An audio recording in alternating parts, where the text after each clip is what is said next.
என் பெயர் லோகேஸ்வரன். நான் 5ஆம் வகுப்பு படிக்கிறேன். உங்கள் முன் பேச வந்துள்ள தலைப்பு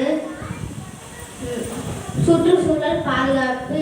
இன்று என் உரையை கேட்பதற்கும் பார்ப்பதற்கும் இங்கு கூடி வந்துள்ள பெரியார்களே, தாய்மார்கள், என் தந்தையர்களே, தோழிகளே, தோழர்களே, அனைவருக்கும் என் இனிய காலை வணக்கங்கள்.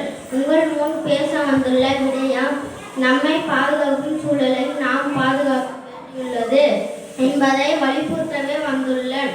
சுற்றுச்சூழல் பாதுகாப்பு என்பது நமக்கான நன்மை சூழல் நாம் அனைவரும் ஒன்று சேர்த்து சுத்தமாகவும் தூய்மையாகவும் வைத்திருப்பது ஆகும் என்பதை பஞ்சபூதங்கள் சொல்லப்படும். நீர், நிலம், காற்று, ஆகாயம், நெருப்பு என்பதை மாசு அடையாமல் சேதமடையும் பாதுகாப்பாக வைத்திருப்பதாகும். நன்றி.